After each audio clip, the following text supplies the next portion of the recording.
At exactly 11:58 p.m., the last city bus rumbled to a stop on Maple Avenue, its headlights cutting through the cold Chicago fog. Most nights, the bus passed this stop without slowing down.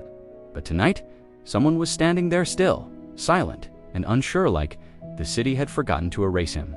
His name was Daniel Brooks.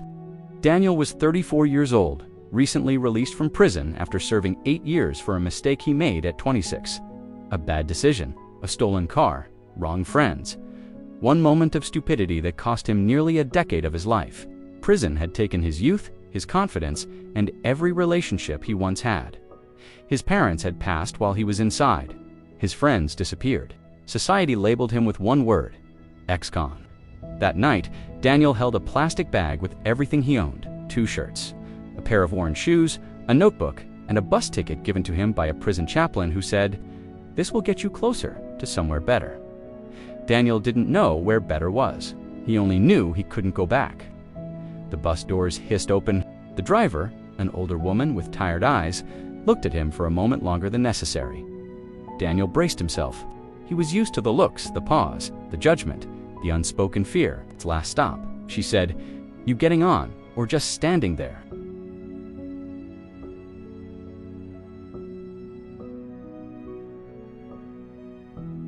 The bus was nearly empty. As it moved, the city lights blurred past the windows, and memories he tried to bury rose to the surface metal bars, shouting, "Loneliness," nights where regret felt heavier than chains.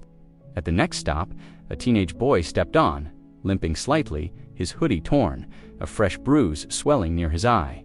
He sat a few rows ahead, clutching a backpack like it was the only thing keeping him upright. Daniel noticed the way the boy flinched at every sudden sound.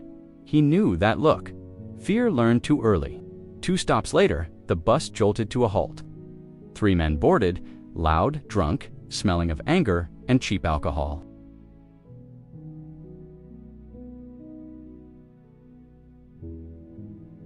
"Nice bag."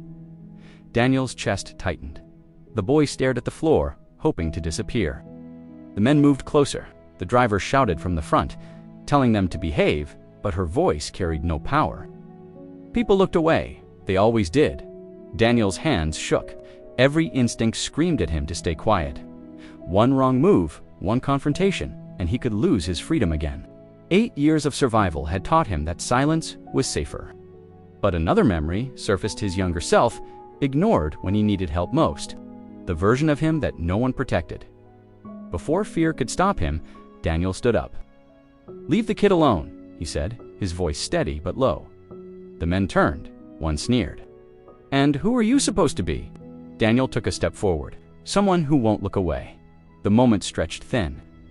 Daniel felt his past breathing down his neck. Prison fights, guards, consequences. But something unexpected happened. The driver slammed the brakes and stood up. "That's enough. I've already called it in. Sit down or get off." The men cursed but backed away, shoving past Daniel as they exited at the next stop. The bus fell silent again. Daniel sat back down, heart pounding. At the final stop, the boy stood, hesitating. Then he turned to Daniel.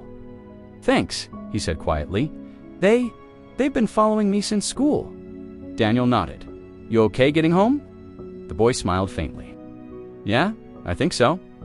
As the bus doors closed and the boy disappeared into the night, the driver glanced at Daniel in the mirror. "You did the right thing," she said. "Most people don't." Daniel swallowed hard.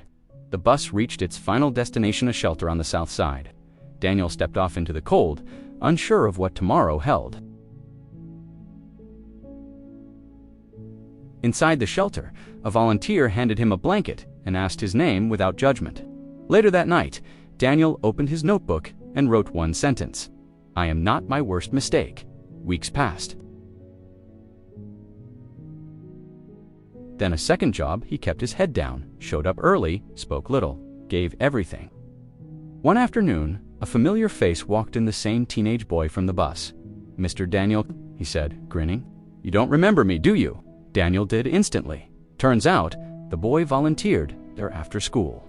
Their paths crossed again and again. Slowly, trust grew, then friendship.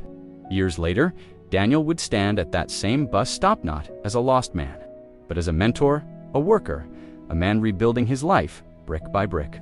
And whenever doubt crept in, he remembered one simple truth. Sometimes redemption doesn't come from being forgiven by the world, but from choosing to do right when it says hardest, even when no one is watching. Thanks for watching. If this story moved you, don't forget to like and subscribe for more.